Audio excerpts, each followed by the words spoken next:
찬송하시겠습니다. 시편 찬송 93장입니다. 시편 찬송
93장입니다.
사모케 하소서.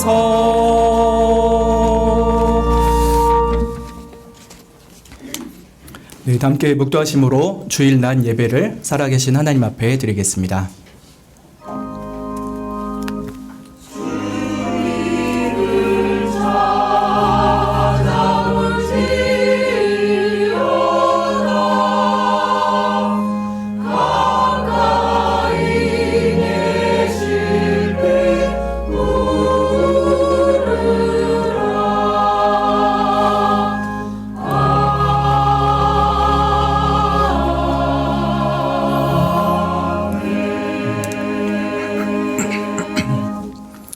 하나님, 매섭도록 추웠던 지난 엿새 동안에 우리의 믿음과 건강과 생활을 지켜주시고 오늘 복되고 거룩한 안식일을 주셔서 하나님 앞에 예배드릴 수 있게 해주심에 감사를 드리옵나이다. 하나님은 모든 영광과 찬송과 존귀를 받으시기에 합당하시며 우리에게 그리스도 안에서 완전한 사랑을 베푸시는 분이오니 우리 또한 온 마음과 뜻과 힘을 다하여 하나님을 사랑하고 주님께 경배드리게 하여 주시기를 원하옵나이다. 우리가 하나님보다 세상을 더 사랑하고 우리 자신을 삐뚤어지게 사랑하면서 하루에도 셀 수 없이 많은 죄를 지었음을 애통한 마음으로 회개드립니다. 우리의 지혜와 의로움과 거룩함과 구속이 되시는 예수 그리스도만을 의지하며 하나님 앞에 나아가옵나니 그리스도 안에서 우리를 기쁘게 맞아주시옵고 우리의 모든 죄를 씻어주시며 나날이 육체의 소욕을 버리고 성령의 소욕을 따라 예수 그리스도의 형상을 닮아가게 하여 주시옵소서. 이 예배 가운데 주께서 임재하여 주시사 주께서 모든 영광을 받으시오며 함께 고개 숙여 예배드리는 모든 성도들로 하여금 하늘로부터 내려오는 진리와 은혜의 풍성한 복을 누리게 하여 주옵소서. 예수님의 이름으로 기도드립니다. 아멘. 예, 찬송가 7장 찬양 드리겠습니다.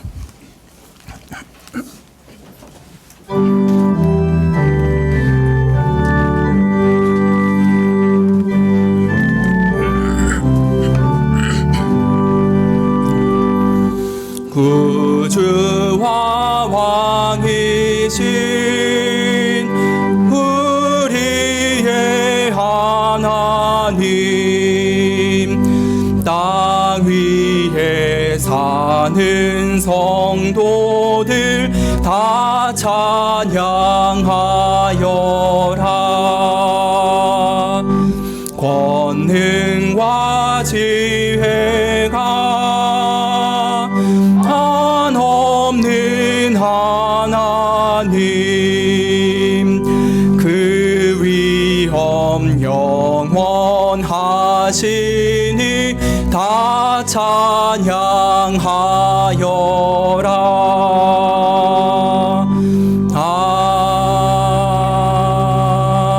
아멘. 주보 오른쪽에 교동문 하겠습니다. 시편 119편 33절부터 40절 말씀입니다.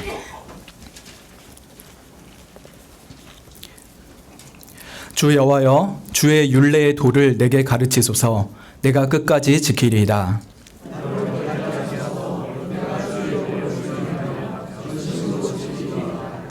나로 주의 계명의 첩경으로 행케 하소서. 내가 이를 즐거워함이니이다.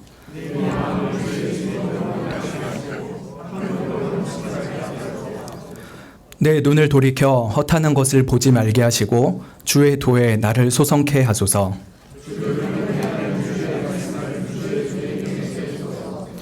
나의 두려워하는 회방을 내게서 떠나게 하소서. 주의 규례는 선하심이니이다. 주의 의에 나를 소성케 하소서.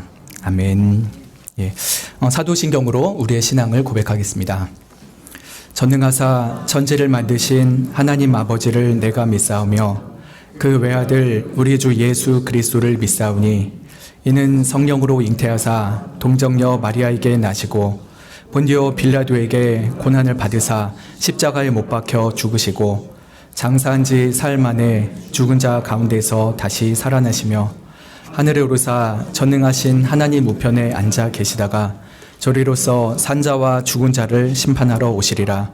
성령을 믿사오며 거룩한 공예와 성도가 서로 교통하는 것과 죄를 사하여 주시는 것과 몸이 다시 사는 것과 영원히 사는 것을 믿사옵나이다. 아멘. 예, 찬송가 31장 찬양 드리겠습니다.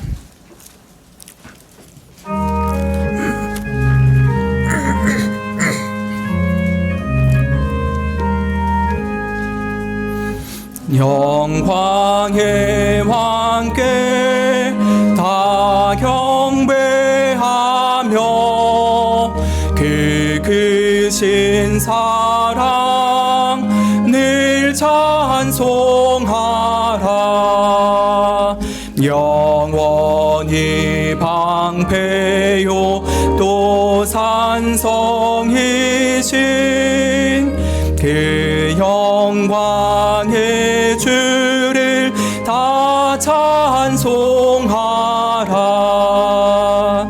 능력과 은혜 다 찬송하라.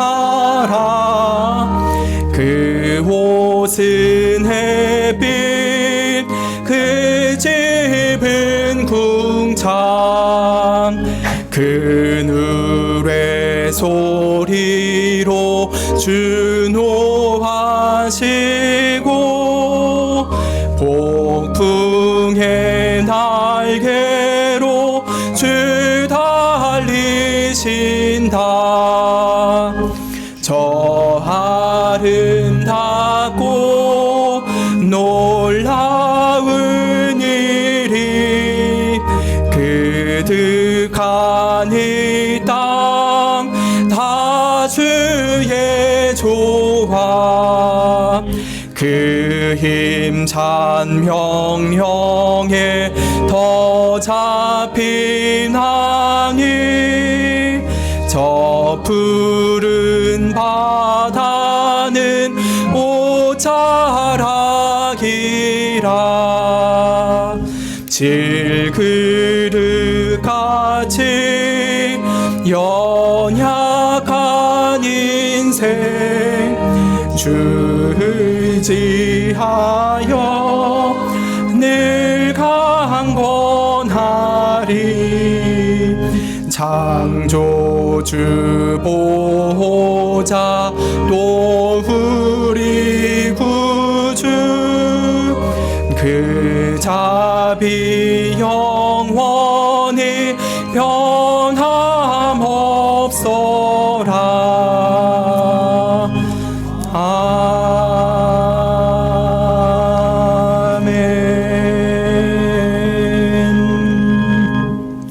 함께 교회 소식 나누겠습니다. 먼저 박형 목사님께서는 지금 일본 장로교 대회에 참여하시고 또 이후에 남은 일정을 치르고 계십니다. 아마 12월 1일에 돌아오실 텐데 끝까지 은혜로 지켜주시기를 기도해 주시면 좋겠습니다. 첫 번째 소식은 이번 주 금요일 저녁 8시에 개수조정위원회가 있습니다. 해당되시는 분들은 잘 기억하셨다가 꼭 참여해 주시면 좋겠습니다. 다음 주일 낮예배 후에 연말 예결산 재직회가 있습니다. 12월 10일 낮예배 후에 연말 공동의회가 있습니다. 4월 네 번째로는 오늘 오후 예배 후에 은혜 구역 모임이 있겠습니다. 이 시간 우리를 대표해서 최영호 장로님께서 기도해 주시겠습니다.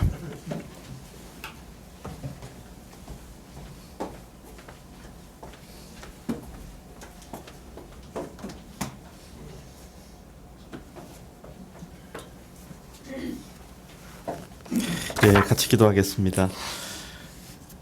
사랑하는 주님, 저희를 한자리에 불러주셔서 주님 감사드립니다. 우리가 이제껏 살면서 이런 순간 저런 순간 주님께서 우리의 영혼에 말씀하시고 빛을 비추어 주셔서 주님의 사랑을 신뢰하는 믿음을 주신 것 감사합니다. 사랑하는 주님, 우리를 억누르는 수많은 상황들 속에서도 주님께서 말씀의 빛을 비추시고 강한 이끄심으로 우리를 부르셔서 주님을 경배하고 주님의 거룩한 보혈과 부활을 믿는 믿음을 갖게 하신 것 감사합니다. 사랑하는 주님, 지금 주님께 간절히 간구하는 것은 우리 갓난 아이들부터 노년에 이르기까지 한 사람 한 사람의 영혼에 주님의 거룩한 빛을 비추어 주셔서 주님, 우리를 부르신 그 부르심의 거룩한 소망이 얼마나 크신지, 우리에게 허락하신 그 영광의 비밀이 어떠한지를 알려주시기를 소망합니다. 사랑하는 주님, 저희의 영혼에 이 세상이 감당할 수 없는 은혜를 허락하여 주셔서 우리의 영혼의 눈을 열어주시기를 주님 소원합니다. 하나님께서 부르신 그 부름의 그 아름다우심에 대하여 우리 영혼이 깊이 찬양하며 반응하게 하여 주시기를 소망합니다. 주님, 한 사람 한 사람 찾아가 주셔서 속삭여 주시고 외쳐 주시고 말씀하여 주시기를 원합니다. 주님, 빛으로 임하여 주시기를 소원합니다. 주님, 큰 믿음과 거룩한 소망을 가지고 이 땅 가운데 설 수 있도록 주님 인도하여 주시기를 원합니다. 주님, 우리 교회에 속한 한 사람 한 사람이 각자의 삶 가운데 주님께서 부르신 그 거룩한 뜻과 그 영광을 알게 하여 주시고 또 온전히 이룰 때까지 주님께서 우리를 이끌어 가실 것을 신뢰하는 믿음을 허락하여 주시기를 원합니다. 주님, 각 가정에 두신 하나님의 거룩한 소망과 뜻을 각 가정들이 넉넉히 깨닫고 누리게 하여 주시기를 소원합니다. 주님, 고난이 있고 어려움이 있고 시련이 있을지라도 우리를 사랑하신 우리 주 예수 그리스도의 사랑에서 우리를 끊을 수 있는 것이 아무것도 없는 것을 굳게 믿는 믿음을 각 가정들마다 허락하여 주시기를 주님 간절히 소원합니다. 말로 설명할 수 없는 고난을 당하고 있는 가정들이 있고 감당할 수 없는 무게를 경험하고 있는 가정들이 있습니다. 주님,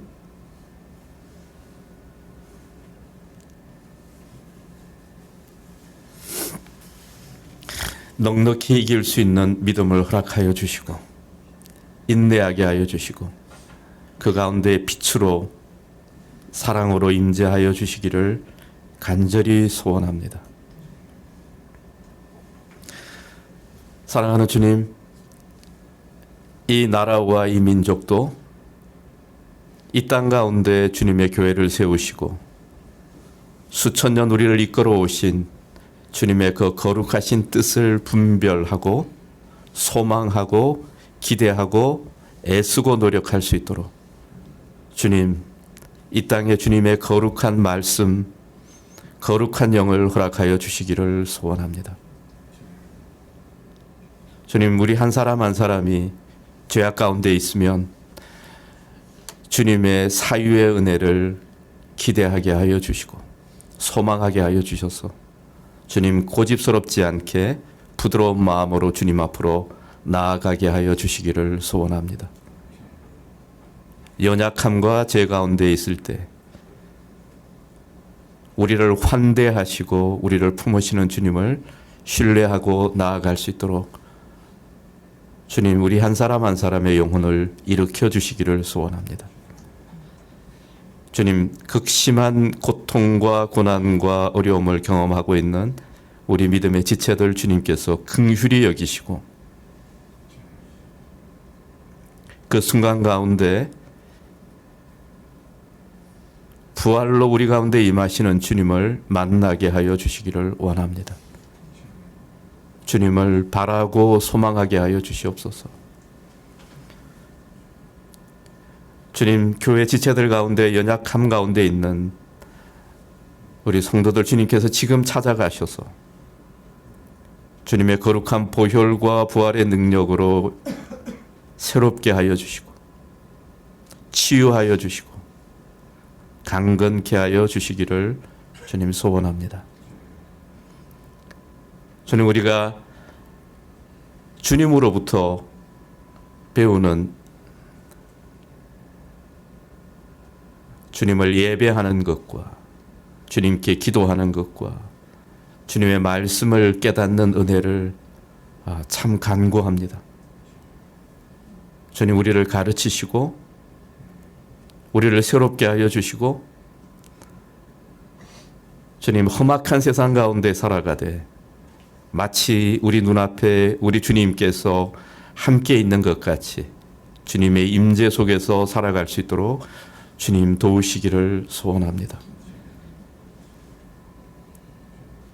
거룩한 성령께서 우리의 주인이 되어 주시고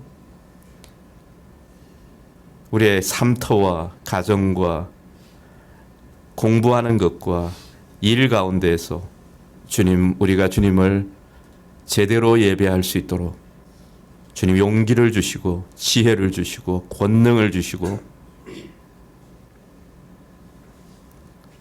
주님, 우리가 삶의 터전에서 주님의 법도를 참으로 배우고 용기 있는 자들로 이 땅 가운데 설 수 있도록 주님 축복하여 주시기를 원합니다. 주님, 우리가 함께 예배하고 말씀을 나눌 때 주님께서 주시는 은혜를 간구합니다. 주님, 이 예배가 주님 안에서 주님을 경험하는 예배가 되게 하여 주시고 말씀으로 우리의 영혼이 새로워지는 예배가 되게 하여 주시고 주님, 아픈 자들이 회복되는 예배가 되게 하여 주시고 소망을 잃은 자들이 소망을 갖게 하는 예배가 되게 하여 주시고 주님을 찬양하는 찬양이 우리 가운데 깊이 새로워지게 하여 주시옵소서. 주님, 예배의 처음부터 끝까지 주님께 의탁합니다. 우리와 함께하여 주시기를 간구합니다. 예수 그리스도의 이름으로 기도합니다.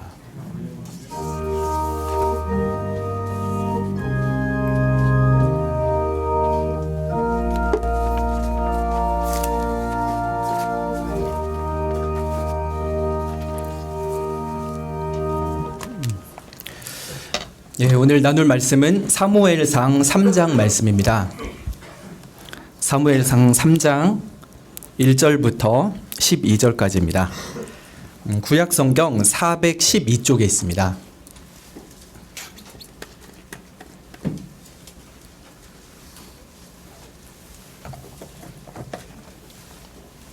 구약 성경 412쪽 사무엘상 3장 1절부터 11절까지 제가 봉독하겠습니다.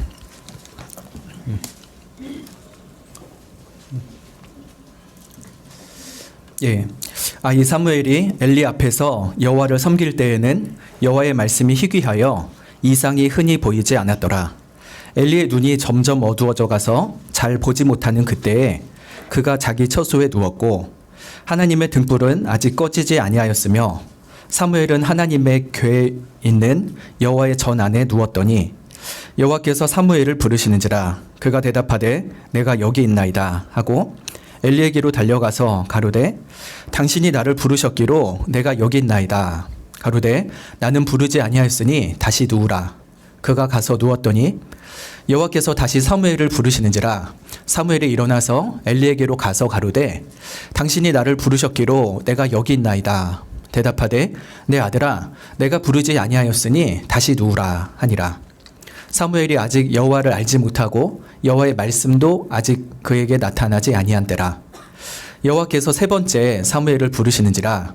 그가 일어나서 엘리에게로 가서 가로되 당신이 나를 부르셨기로 내가 여기 있나이다.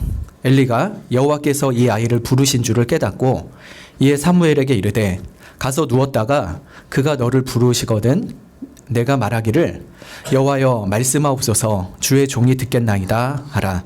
이에 사무엘이 가서 자기 처소에 누우니라. 여호와께서 임하여 서서 전과 같이 사무엘아 사무엘아 부르시는지라. 사무엘이 가로되 말씀하옵소서 주의 종이 듣겠나이다.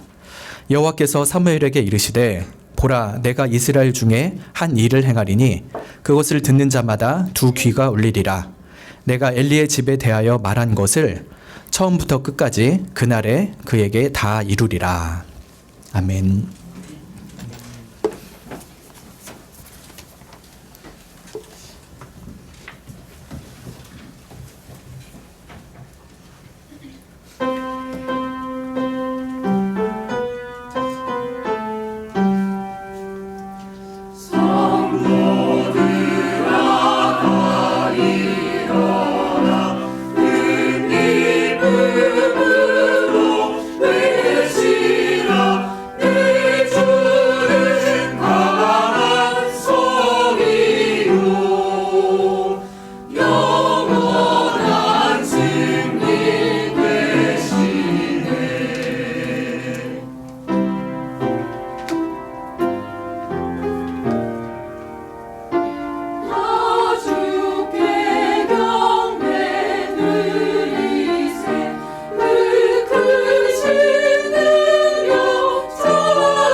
사사시대는 사람들이 다 자기 마음에 옳은 대로 생각하고 판단하고 행동하던 시대였습니다. 지금 우리 시대랑 크게 다르지 않죠.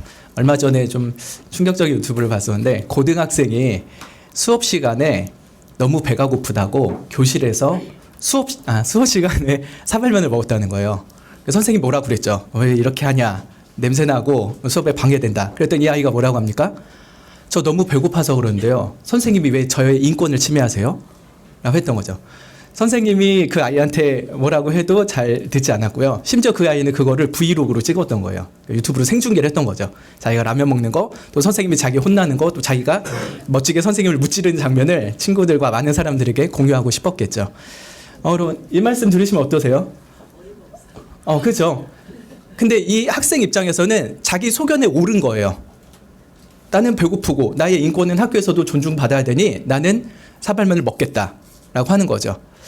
각자가 이렇게 다 자기 마음에 옳은 대로 자기 생각에 판단한 대로 행동하면은 그 사회는 정말 지탱되지 못할 것입니다. 근데 그런 시대가 이스라엘에도 있었으니 바로 사사시대였습니다. 그래서 사람들이 영적으로나 도덕적으로 굉장히 타락하고 침체해 있던 사회였죠. 근데 사무엘서는 그 사사기 바로 뒤에 이어지는 시대이죠. 사사 시대를 지나서 하나님께서 이스라엘의 왕이 없으므로 그들이 자기 소견에 옳은 대로 행하니 이제 참된 왕을 세워주기를 원하시는 시대였습니다. 근데 사람들이 하나님이 주시고자 한 진짜 왕 이전에 자기들 마음에 드는 왕을 또 고집해서 세웠어요. 그 사람이 바로 이스라엘 1대 왕이었던 사울이었습니다. 키도 엄청 크고요. 체격도 건장하고 싸움도 잘하게 생겼어요. 저런 왕이 되면은 우리나라를 주변의 여러 나라들로부터 구원하기에 충분하겠다라고 생각하면서 사울을 왕으로 세워달라고 하나님한테 엄청 때렸습니다. 결국 사울이 정권을 잡고서 다스리다가 나라를 거의 말아먹었죠. 그리고 하나님께서 봐라, 너희들이 세우는 너희들의 인간 왕이 아니라 내가 친히 세우는 나의 왕을 보여주리라 하면서 세운 이스라엘의 두 번째 왕이 누굽니까? 바로 다윗입니다. 하나님 마음에 합한 자 다윗을 세우려고 하는 것이죠. 근데 오늘 읽은 사무엘서는요, 이 사사 시대와 이 왕정 시대의 과도기예요. 그 중간에서 사울을 왕으로 세우기도 하고 다윗을 왕으로도 세우는 이 사무엘이라는 인물이 초반에 등장하는 성경이 바로 이 사무엘서입니다. 그래서 이 사무엘은 마지막 사사이기도 하고 또 선지자이기도 하고 제사장이기도 한 복합적인 인물입니다. 근데 이 사무엘이 탄생 과정에 비화가 있습니다. 사무엘의 아버지는 레위 지파 출신인 엘가나라는 아저씨였어요. 엘가나는 자기 아내가 2명 있었는데 첫 번째 아내 한나가 아기를 잘 못 낳았어요. 아예 못 낳았어요, 아기를. 둘째 아내 분인나가 아기를 낳고서요. 첫째 아내한테 항상 놀리는 거예요. 너는 애를 못 낳잖아. 나는 아기를 낳았다고. 막 이러면서 맨날 놀리니까 이 첫 번째 아내인 한나는 날마다 속이 뒤집어집니다. 그래갖고 절기 때마다 하나님의 성전에 가면은 엉엉 울면서 기도해요. 하나님, 저에게 아이를 주세요. 아이를 주세요. 근데 어느 해에도 실로에 있는 여호와의 장막에 올라가서 통곡을 하면서 옵니다. 만군의 여호와여, 만일 주의 여종의 고통을 돌아보시고 아들을 주시면 제가 그 아들을 평생 여호와께 드리고 그 아이에게 머리카락도 안 자르게 하고 여호와를 섬기게 하겠습니다 라고 하는 거예요. 일명 나실인 서원이죠. 하나님께 완전히 바쳐진 특수한 삶을 살게 하겠습니다. 그러니 저에게 아들 주십시오 라고 기도했습니다. 처음에는 통곡하면서 울었어요. 그 교회 같은 곳에서, 여호와의 성막에서. 그러다가 나중에는 힘이 드니까 입술만 움직이고 속으로 기도하고 있었죠. 근데 그 장면을 이렇게 보고 있던 엘리 대제사장이 이 한나라는 여자가 술 취한 줄 알았어요. 왜냐면은 말은 안 하고 입만 뻥긋뻥긋 하니까. 그래서 그 한나한테 가가지고 너 포도주 좀 그만 마셔, 좀 정신 좀 차려, 이렇게 말했죠. 근데 한나가 뭐라고 합니까? 제가 지금 술 취해서 그런 게 아니에요. 하나님 앞에 원통한 게 있어서 저의 소원을 아는 겁니다. 그랬죠. 자초지종은 얘기를 안 했어요. 엘리가 그래? 그러면은 하나님께서 너의 소원을 이루어주시길 원한다 하면서 축복을 합니다. 그리고 한나가 집에 돌아갔어요. 그리고서 정말 그 소원 기도가 이루어졌어요. 한나가 아기를 갖게 되었고 아기를 낳습니다. 그 아이의 이름이 바로 사무엘입니다. 그러니까 사무엘은 처음부터 기도로 태어난 아이고요. 기도로 바쳐진 아이였죠. 그래서 한나가 아이 젖될 때까지는 키우고요. 젖되자마자 그 여호와의 성막에 데려가서 엘리한테 이 아이를 넘깁니다. 엘리 대제사장님, 제가 예전에 왔던 그 여인인데 이렇게 하나님께서 기도 응답해 주셔서 아이를 주셨습니다. 그때 기도에 제가 서원 기도했던 대로 아이를 바칩니다 라고 하면서 드렸죠. 그래서 엘리가 이 어린 사무엘을 데리고 키웠고요. 사무엘은 어렸을 때부터 제사장들이 입는 세마포 에봇이라는 게 있어요. 특수한 그 제사장만 입는 옷이죠. 그것을 어렸을 때 입으면서 여호와의 성막에서 주를 섬기는 일을 배웠습니다. 근데 그 당시에 엘리가 대제사장이었는데 아들 2명이 있었습니다. 홈니와 비느하스라고 하죠. 근데 아버지를 따라서 제사를 지내는 일에 여러 가지로 수종 드는 일을 합니다. 희생 제물을 태우기도 하고 일부는 국으로 끓이기도 하고요. 근데 이 엘리의 2 아들이 제사장이지만 아주 불량했습니다.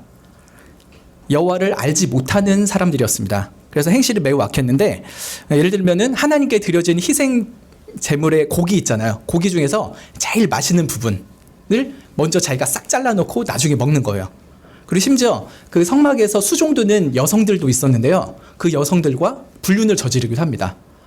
아니, 가장 거룩해야 될 제사장들이 그러고 있었으니 그의 아버지인 엘리는 아들들이 엄히 꾸짖어야 되잖아요. 근데 엘리가 그 당시 나이가 몇 살이었냐면요, 98세 정도였습니다. 그래갖고 그 자녀들한테 너희들 그러지 말아라, 하나님한테 벌 받는다 꾸짖긴 하지만요, 솜방망이 같습니다. 자녀들에게 아무런 타격감도 주지 못했고요. 자녀들은 계속 그런 일을 저지릅니다. 그래서 어느 날 하나님께서 익명의 선지자를 보내셔서 엘리에게 너희 집안 계속 그렇게 살면은 진짜 망한다. 너희 2 아들도 죽을 것이고 너희 집안에는 노인도 남아나지 않을 거야 라고 하면서 엄히 경고했습니다. 그러나 엘리는 그 자녀들을 더 이상 어떻게 하지 못했고요. 엘리의 2 아들들은 계속해서 나쁜 짓을 저지릅니다. 그러나 반면에 더 어린 사무엘은요, 이런 평가를 받습니다. 아이 사무엘이 점점 자라매 여호와와 사람들에게 은총을 더욱 받더라 라고 합니다. 엘리의 2 아들과 사무엘이 극적으로 대조가 되죠. 엘리의 2 아들은 여호와 보기에도 사람 보기에도 너무 미운 종자들입니다. 그러나 사무엘은 여호와가 봐도 또 주변의 사람들이 봐도 이렇게 어린아이가 정말 하나님께 신실하게 잘 자라가 있구나, 너무 이쁘다, 널 위해 기도할게, 이런 마음을 가진 사람들이 있었을 것입니다. 이러한 이스라엘의 영적인 어둠 속에서 하나님께서 이 사무엘을 부르시는 사건이 오늘 본문 사무엘상 3장입니다. 1절을 보시면은 아이 사무엘이 엘리 앞에서 여호와를 섬길 때였다라고 하죠. 아이 사무엘이라고 했는데 뭐 4살, 5살 이런 꼬꼬마는 아니고요. 그 유대 역사가 요세푸스가 있습니다. 그 사람이 말하기로는 아마 이때 사무엘이 12살 정도 될 것이라 라고 합니다. 왜냐하면 그 당시 고대 이스라엘에서 어떤 일을 사회적으로 공적으로 해나갈 수 있는 최소한의 나이가 12살이죠. 성인으로 간주받는 때가 12살입니다. 그래서 아마 사무엘이 12살쯤부터 이런 일을 더 온전히 감당하지 않았을까 싶습니다. 지금으로 치면은 한 초등학교 5학년, 6학년 정도 되겠죠. 지금 누구 있죠, 우리 교회? 서준이, 지환이, 대엽이, 은수 이 정도 아이예요. 이 아이가 엘리 앞에서 여호와를 섬겼다라고 합니다. 엘리에게 지도를 받으면서 제사장 직분을 이렇게 감당하는 거야 하나하나 배워나가기 시작하는 것이죠. 어려서부터 사무엘은 하나님을 경외하면서 성실하게 직무를 배우고 수행하고 있습니다. 그런데 그때는 1절 하반절에 여호와의 말씀이 희귀하여 이상이 흔히 보이지 않았더라 라고 합니다. 하나님의 말씀이 잘 선포되지 않는 때였어요. 선지자들 수도 적을 뿐더러 선지자에게 계시가 잘 전달되지 않아서 하나님의 말씀이 이스라엘에게 잘 설교되지 않는 시대였죠. 또 이상이 흔히 보이지 않았다라고 하는데 이 이상은 이상하다 그게 아니라요, 환상을 말한 겁니다. 하나님께서 때로는 말씀으로 때로는 환상으로 자신의 뜻을 보여주셨는데 그런 것이 굉장히 드물게 일어나는 시대였습니다. 왜냐하면 그 시대가 자기 소견에 오른 대로 사는 시대라고 했잖아요. 그래서 하나님께서 침묵하시는 거예요. 때로는 하나님의 침묵은 우리들의 죄에 대한 징계 일종입니다. 너 그렇게 막 살고 싶어? 그럼 너 알아서 살아봐. 나도 아무 말 안 할게 라고 하는 것이죠. 그럼 부부 간에 심하게 싸우거나 뭐 부모 자식 간에 싸우고 친구들 간에 싸우면 어떻습니까? 좀 처음 싸운 초반에는 막 말을 하면서 싸워요. 근데 진짜 싸움이 심해지면 어떡합니까? 아예 말을 안 하죠. 그냥 각방에 들어가가지고 말도 안 하고 며칠씩 말도 안 합니다. 밥 먹어 말도 안 하고 그냥 카톡 보내서 먹어 이러고 말을 안 하죠. 하나님께서 이스라엘 백성들에게 아예 말을 안 하시는 거예요. 나중에 아모스 선지자를 통해서 이런 하나님의 침묵이 얼마나 무서운 형벌인가를 말씀하시는 부분도 있습니다. 주 여호와께서 가라사대 봐라 날이 이를 것이다. 내가 기근을 땅에 보낼 것인데 양식이 없어서 배고픈 게 아니고 물이 없어서 목마른 게 아니다. 여호와의 말씀을 듣지 못하는 기갈이다. 사람이 이 바다에서 저 바다까지 북에서 동까지 비틀거리며 여호와의 말씀을 구하려고 달려도 얻지 못할 것이다 라고 했습니다.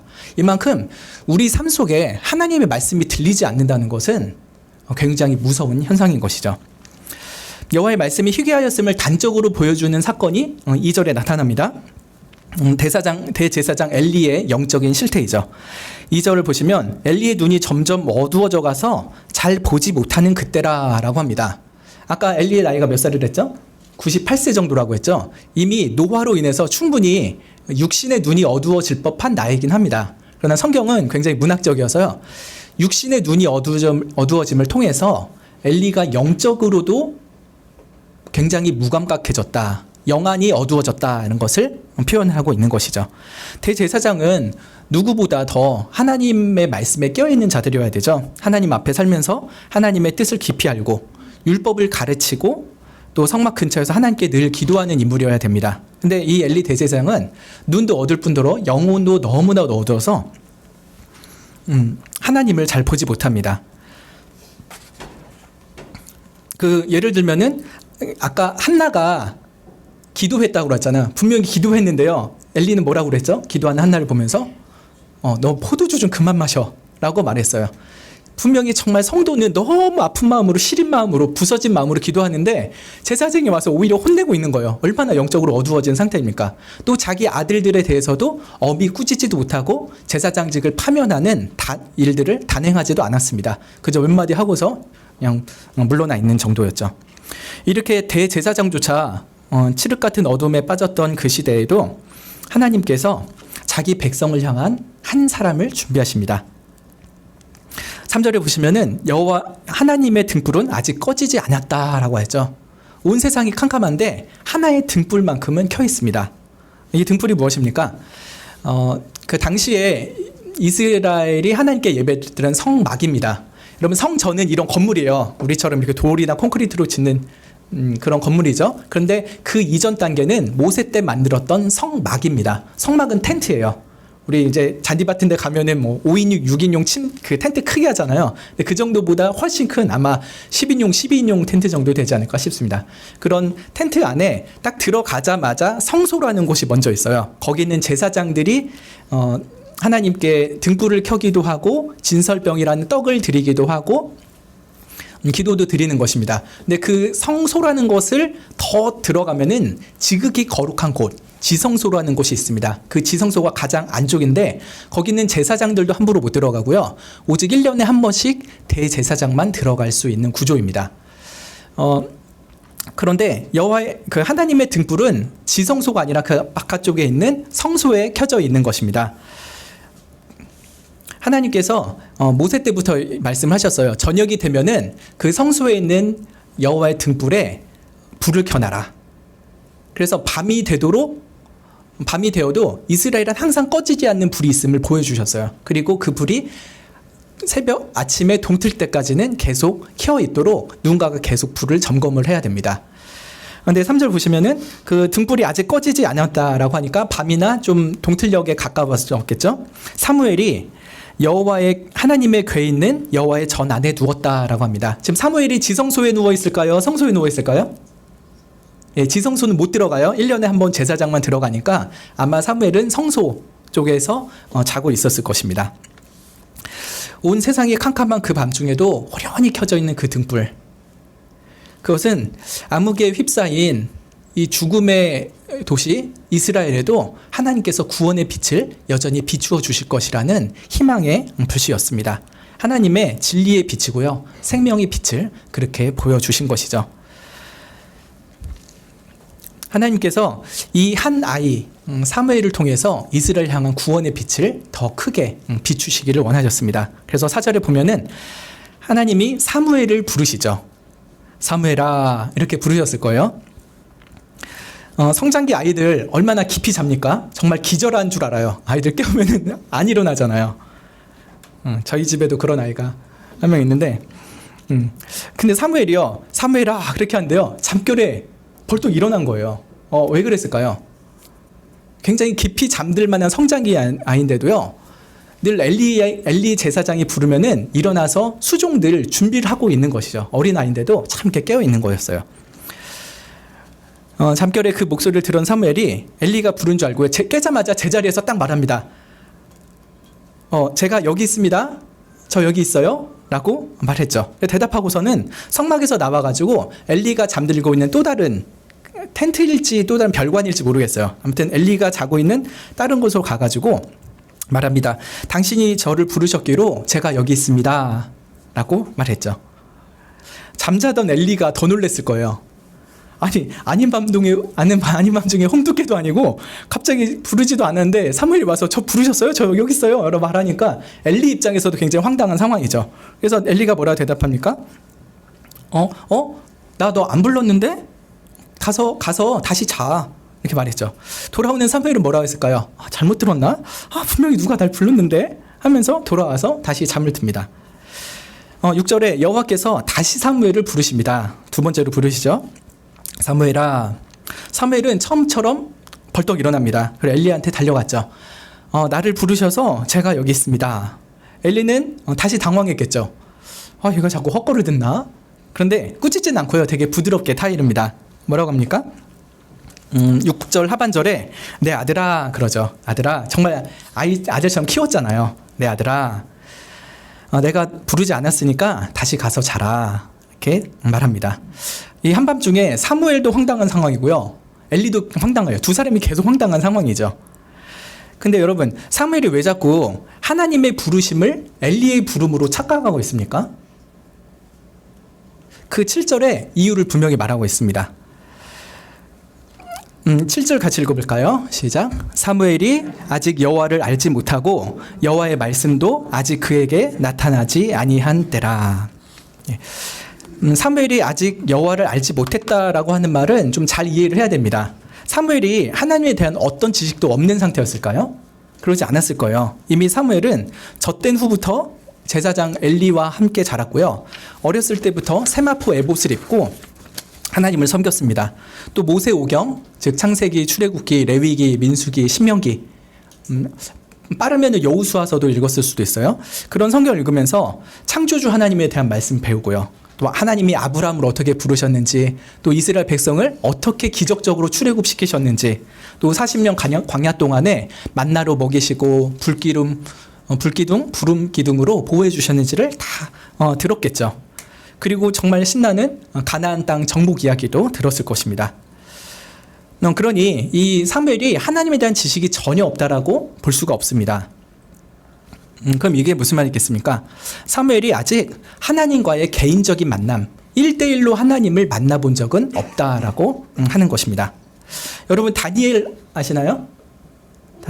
다니엘이 어렸을 때부터 큰 뜻을 세웠죠. 그리고 자기의 4명의 여자친구들과 함께 놀라운 일을 하려고 했었죠. 여자친구 이름이 뭡니까? 하니, 혜린? 예, 어떤 다니엘이가 뉴진스라는 여성 아이돌 그룹의 다니엘이에요. 성경의 다니엘 말고요. 이름이 똑같은 여성 5인조 그룹이에요, 뉴진스가. 근데 그 중에 그 다니엘이라는 여성 멤버가 있죠. 제가 다니엘에 대해서 엄청 많이 하는 것 같죠. 근데 아침에 구글 보고 좀 안 겁니다. 물론 뉴진스 노래는 들어봤지만 멤버 이름이 뭔지 이렇게 잘 구별도 못하고 그래요. 제가 다니엘을 안다라고 할 때 제가 다니엘 알면 얼마나 잘하겠습니까?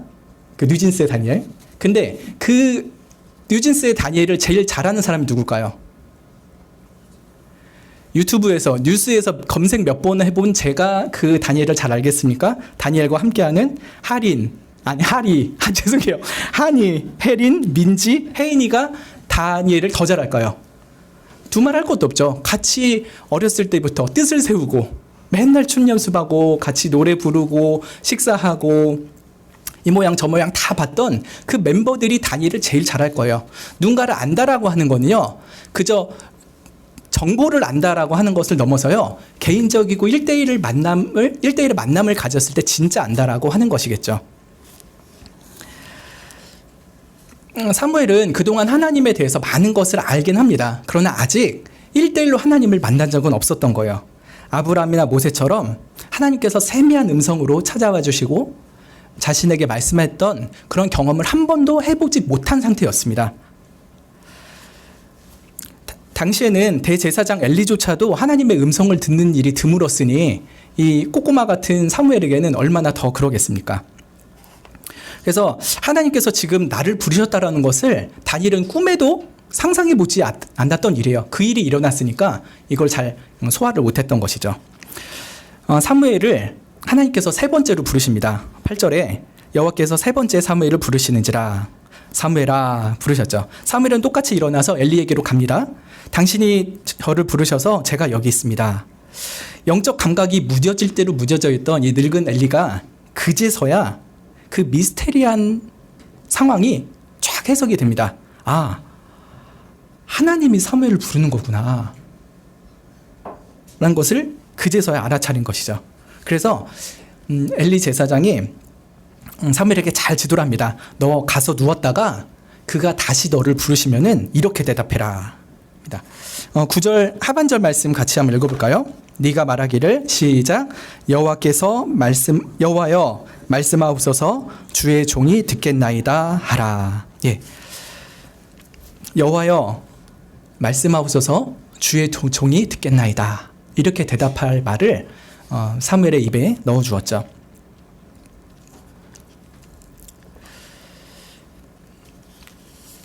이 엘리는 자기는 하나님의 음성 못 듣는데 저 어리고 어린 머리에 피도 안 마른 놈이 벌써 하나님의 음성을 듣고 지금 나한테 영적인 도전을 하는 건가 하면서 영적인 경쟁심이나 열등감 그런 거 느끼지 않았습니다. 오히려 사무엘을 굉장히 친절하게 잘 지도해 줬죠. 잘한 겁니다. 그것이 하나님의 목소리였다는 것을 알게 된 이상 사무엘은 더 이상 잠들기가 어려웠을 거예요. 아, 다시 부르시면은 바로 대답해야지 하면서 자기 처소에 누워 있긴 하지만 계속 이렇게 눈을 깜빡거리면서 그 소리가 들리기를 기다리지 않았을까 싶습니다. 이제 10절에서 네 번째로 하나님께서 사무엘을 부르십니다. 여호와께서 임하여 서서 전과 같이 사무엘아 사무엘아 부르시는지라. 전에는 음성만 들렸는데요. 10절에서는 뭐라고 합니까? 임하여 서서라고 합니다. 하나님께서 강력한 임재로 사무엘에게 나타나신 것이죠. 사무엘은 이것이 하나님의 목소리임을 이제 알았기 때문에 온몸에 그 전율함을 느끼지 않을 수가 없었을 거예요. 와, 진짜 하나님이 나에게 말씀하신다고? 와, 소름 이러면서 그 하나님 앞에 섰을 것입니다. 그리고 엘리야한테 받았던 그 대답대로 하나님 앞에 말하죠. 말씀하옵소서 주의 종이 듣겠나이다. 사무엘이 개인적으로 하나님과 1대1로 했던 첫 마디입니다. 말씀하옵소서 뭐라고요? 주의 종이 듣겠나이다. 주의 종이 듣겠나이다라고 하면요, 여러분 앞으로 계속 제가 이 말씀 듣겠습니다라는 의지를 표명한 것, 의지를 나타낸 것으로 이해가 되죠. 한글 성경 번역으로는. 근데 더 정확히 말하면 제가 지금 듣고 있습니다입니다.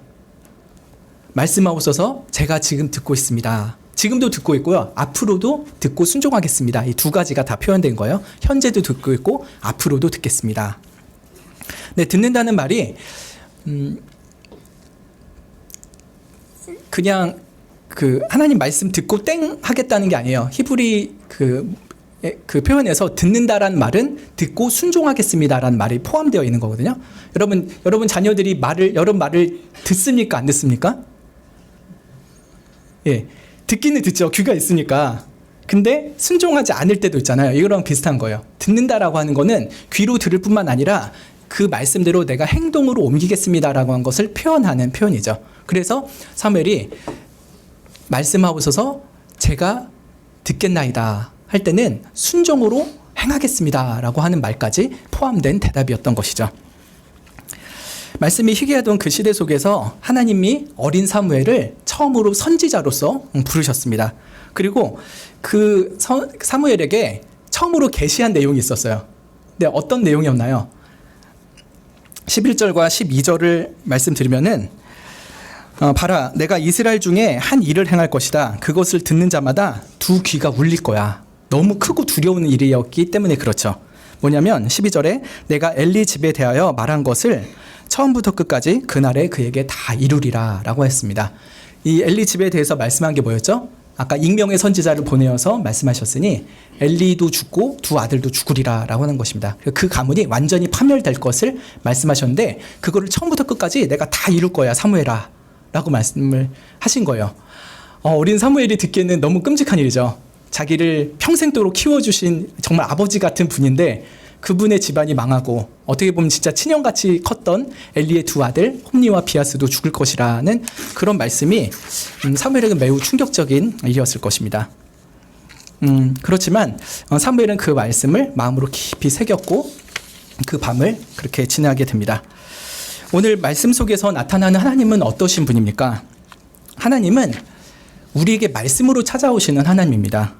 첫사람 아담에게부터 말씀으로 찾아오셨죠. 심지어 아담이 죄를 지었을 때도 말씀으로 찾아오셨습니다. 사랑의 교제를 만들려고 우리 인간들을 창조하셨고요.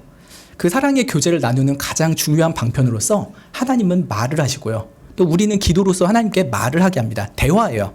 하나님을 만난다. 하나님을 인격적으로 만난다는 게 이게 뭔 말인가? 너무 이렇게 뜬구름 잡는 것 같고 막연하게 느껴질 텐데요. 쉽게 말하면요. 하나님이 여러분의 말을 거시는 거고요. 여러분은 하나님께 말로 대답하는 겁니다. 하나님께서 기록된 성경을 통해서 혹은 선포되는 설교를 통해서 여러분에게 계속 말을 거시는 거예요. 영승아, 영승아, 사무엘아, 사무엘아 하듯이 우리의 이름을 거시고 부르시고 우리에게 말을 거시는 거죠. 기도는 뭡니까? 우리가 그 하나님의 말씀에 대답하는 거예요. 하나님, 그런 말씀이라고요? 하나님이 그런 분이시라고요? 저도 그럼 하나님 믿으면서 하나님 말씀 따라 살고 싶어요 하는 마음이 바로 기도라는 것이죠.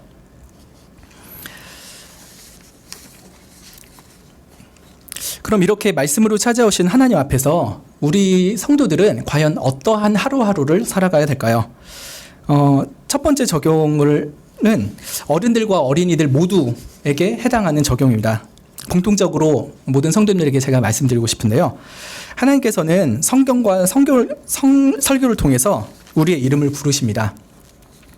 구약과 신약 시대 때는 하나님께서 선지자나 사도를 통해서 하나님의 음성을 듣게 하셨죠. 그러나 신약과 구약 성경이 다 완성된 이후에는 우리들에게 직통으로 계시를 주신다거나 꿈이나 환상을 통해서 말씀하신 일이 거의 드뭅니다. 아예 없다고 보기는 좀 어렵지만요.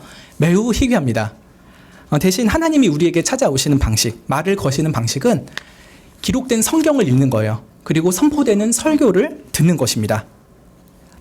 그래서 예를 들면은 사도 바울이 사역했던 데살로니가 교회 성도들이 있었는데요. 지금 그리스에 있는 도시입니다. 거기에 성도들이 사도 바울이 하나님의 말씀을 전해줄 때 어떻게 했냐면은 하나님의 말씀을 받을 때 사람의 말로 아니하고 하나님의 말씀으로 받았다라고 기록합니다. 분명히 사도 바울이 말한 거잖아요. 그런데 이게 사람의 말이 아니라 하나님의 말씀이야 라고 생각하면서 그 말씀을 받았던 것이죠. 그리고 그들이 그 말씀을 믿음으로 받아들였기에 그 말씀이 그들 속에서 역사였다라고 했습니다. 말씀을 받아들이면요.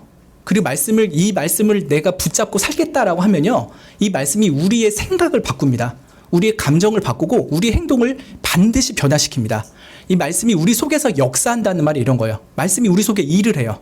그러면서 하나님을 더 알아가게 하시고 하나님 더 사랑하게 하고 하나님께 더 순종하게 하는 그런 믿음의 역사가 일어납니다. 어느 때요? 사람의 말이 아니라 하나님의 말씀으로 믿고 받아들일 때 그러는 것이죠. 그래서 스위스의 종교개혁자 중에 굉장히 그 블링블링한 목사님이 있습니다. 이름이 블링거예요. 그분이 한 말씀이 이겁니다. 하나님의 말씀의 설교는 하나님의 말씀이다. 하나님의 말씀의 설교는 하나님의 말씀이다. 무슨 말입니까? 하나님의 말씀이 온전하게 선포되고 해석되고 대언된다면 그렇게 목사의 입에서 나오는 설교는 하나님 말씀 자체이다라고 말을 한 것입니다. 단서가 굉장히 중요해요. 하나님의 말씀이 바르게 선포될 때만 그런 거예요. 그렇기 때문에 하나님 말씀의 설교가 어떻게 보면 사람의 말로 들리겠지만요. 그것은 참으로 바르게 해석되고 전달될 때는 하나님 말씀 자체인 것입니다. 우리가 사무엘처럼 하나님의 목소리를 직접 들으려고 할 것이 아니라 매일매일 기록된 성경을 읽고요. 선포되는 하나님의 설교를 귀를 쫑긋 세우고 들을 때 그때 우리는 하나님의 목소리를 듣고 있는 것입니다. 예배 전에 조금 일찍 오셔서 우리는 이렇게 기도해야겠죠. 매주 예배 드리기 전에 이런 기도해야 됩니다. 여호와여, 오늘 말씀하옵소서, 주의 종이 듣겠나이다 라고 하는 기도를 하면서 설교를 듣고 예배를 드리는 것이 합당할 것입니다. 이것은 어른이나 어린이나 모두에게 해당하는 적용점입니다. 그러나 두 번째로 먼저 어른들에게 좀 말씀드리고 싶습니다. 아직 하나님의 부르심을 못 들어본 어른 성도님들도 계실 겁니다. 목사님, 저 지금 수십 년째 교회를 다니는데 하나님이 나한테 만나주시는지 뭐 하는지 아직도 모르겠어요. 그냥 예배 때 좋은 일이 있기를 바라면서 앉아있긴 한데 아직도 캄캄합니다 하는 분도 있을 겁니다. 내가 너무 늦어서 내 나이 60이 넘었는데 하나님이 나같이 늙은 사람 거들떠나 보실까 하는 마음 드시는 성도님도 있을지도 모르겠습니다. 근데요, 하나님은요, 늦지막할 때 부르신 성도가 되게 많이 있습니다. 예를 들면 하나님이 아브라함을 처음 부르실 때 아브라함 몇 살이었을까요? 갈대아 우르에서 우상 숭배하고 살고 있을 때 아브라함을 처음 부르신 그 나이가 75세입니다. 희망이 생기시죠? 아브라함의 손자 야곱이 형 에서에게 사기를 치고 아버지로부터 축복을 받아냈잖아요. 그리고서 형이 죽인다고 달려드니까 외삼촌 집으로 도망갑니다. 그때 야곱의 나이가 몇 살일까요? 좀 이거는 놀라우실 텐데요. 77세입니다. 예, 좀 놀라실 거예요. 이게 막 그 성경의 나이를 쭉쭉쭉 계산을 해보면은 이게 야곱이 청소년 때 막 형이랑 막 티격태격 싸우고 객기 부리고 이렇게 한 게 아니에요. 굉장히 오랜 나이 동안에 심사숙고하면서 일을 추진했던 것이죠. 77세였어요. 모세가 40세까지 이집트의 왕자로 살았죠. 그리고 미디안 광야로 도망가서 양치면서 살고 있었습니다. 불붙은 떨기나무 가운데서 하나님께서 모세의 이름을 처음 부르셨을 때 나이가 몇 살입니까? 80세입니다. 그러니 하나님이 선택하시고 사랑하시고 부르고자 하는 성도는 나이와 상관없이 하나님께서 반드시 부르십니다. 하나님의 눈에는 늙은 성도가 없어요. 영원히 살고 계신 하나님한테는 아무리 늙은 성도라도 그냥 귀여운 꼬꼬마일 뿐입니다. 가장 합당히 여기시는데 성도를 부르시는 겁니다. 믿음의 연조가 있는 성도님들 중에 죄송해요. 좀 나이가 많으신데 하나님이 날 과연 부르실까 하는 분들은요, 언제든지 하나님이 부르시니 귀를 쫑긋 세우시고 주의 목소리를 청종하시면 좋겠습니다. 믿음의 연조가 있는 성도님들, 특별히 좀 성숙하셔서 어린이나 청소년 또 청년 자녀를 두신 부모님이나 교사분들을 위해서도 말씀을 드리고자 합니다. 하나님께 우리 자녀의 이름을 불러달라고, 우리 학생의 이름을 불러달라고 간절히 기도하면 좋겠습니다. 여러분, 한나가 그 젖된 나이 성막에 데려다 놓고 나올 때 어떤 마음이었을까요? 하나님, 이 아이를 주께 바칩니다. 평생토록 하나님을 경외하고 하나님 앞에 귀히 쓰임받는 자녀가 되게 해주십시오. 자기 소견대로 사는 이 어두운 세상 속에서 하나님의 진리의 빛을 비추는 귀한 아이로 성장하게 해주십시오 라고 한나는 기도했겠죠. 그리고 엘리 역시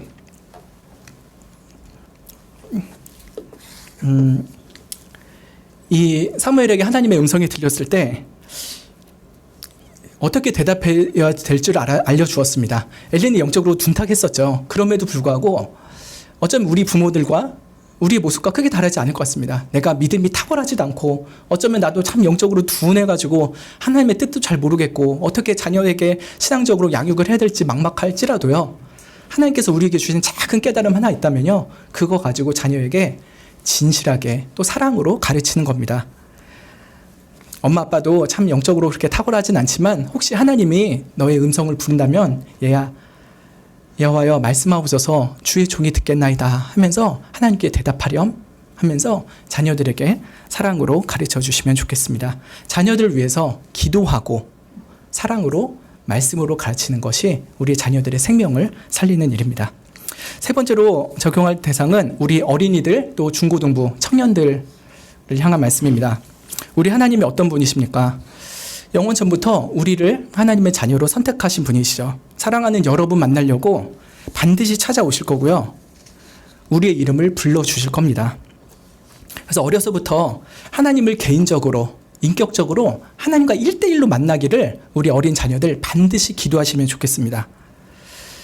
저는 어렸을 때부터 하나님을 만나고 싶은 마음이 없지 않아 있었어요. 근데 고등학교 2학년 3학년쯤 되니까 너무 인생에 고민이 많았어요. 방황도 굉장히 심하게 했고요.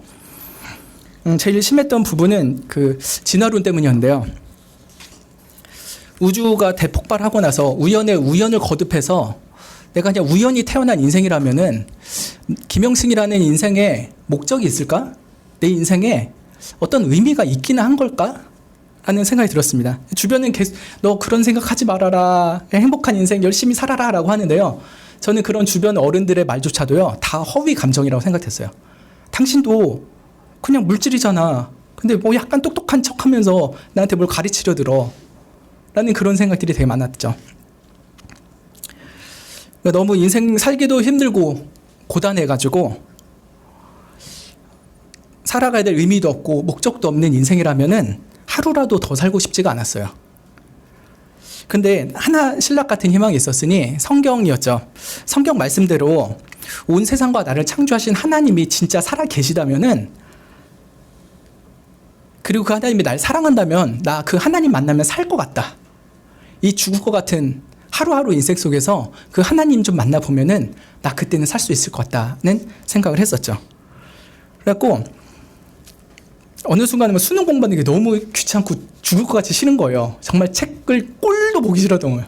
그냥 책을 덮고 제가 고3 때부터는 정말 하나님께 굉장히 울면서 많이 기도했어요. 하나님, 지금 수능 보고 대학 가는 게 이게 문제가 아닙니다. 정말 내가 살아계신 하나님 없다면요, 내가 대학 갈 의미도 없고 직장 다닐 의미도 없고 결혼할 의미도 없고 자식 키우면서 지지고 볶고 괴롭게 살다가 늙어서 병들고 힘들게 죽을 이유도 없습니다.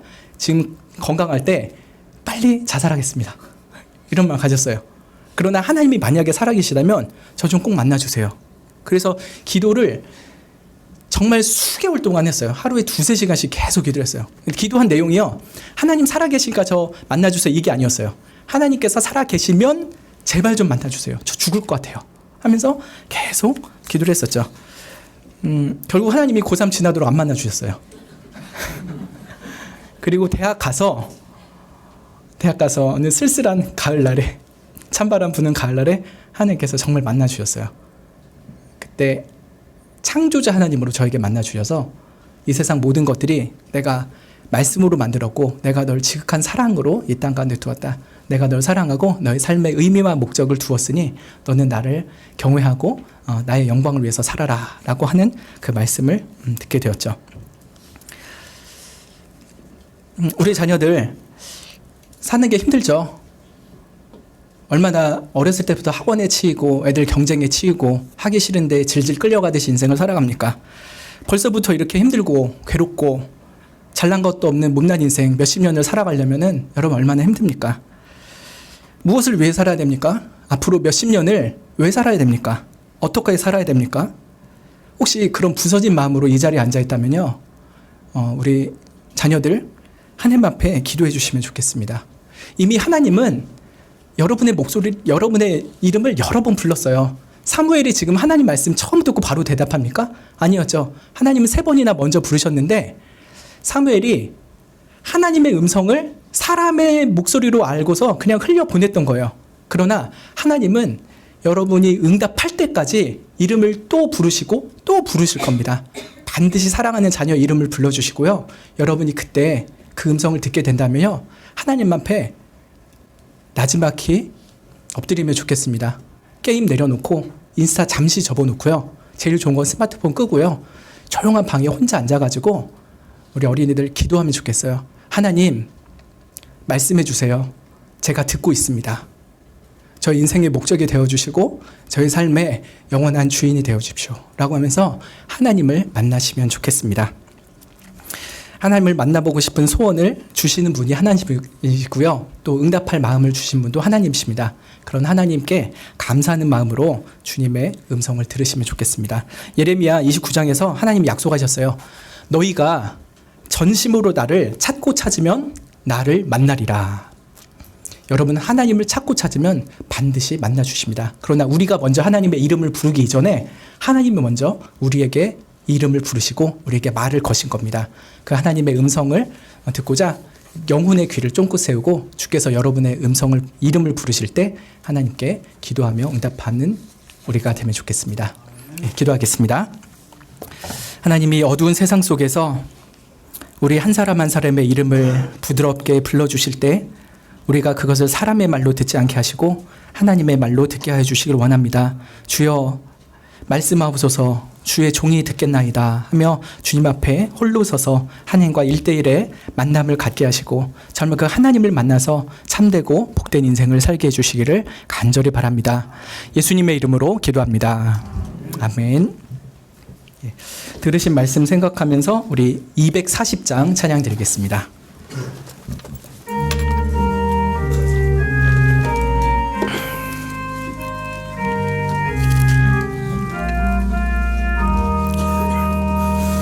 참 사람 되신 말씀 하늘의 지혜요 변하지 않는 진리 온 세상 빛이라 그 말씀 성경에서 영원히 빛이여 내 길에 등불 되니 늘 찬송하리라. 주께서 세운 교회 이 말씀 받아서 이 귀한 빛을 비춰 온 세상 밝힌다. 귀중한 성경 말씀 금보다 귀하고 주님의 귀한 모습 잘 그려놓았다. 이 말씀 깃발처럼 드높이 날리니 어두운 바다 위에 등대와 같도다. 이 고해 같은 세상 일평생 지날 때 그 말씀 나의 길에 등불이 되도다. 주님의 몸 된 교회 빛나는 등 되어 이 세상 만민 앞에 비추게 하소서. 저 방황하는 길손 이 등불 따라서 주 얼굴 볼 때까지 잘 가게 하소서.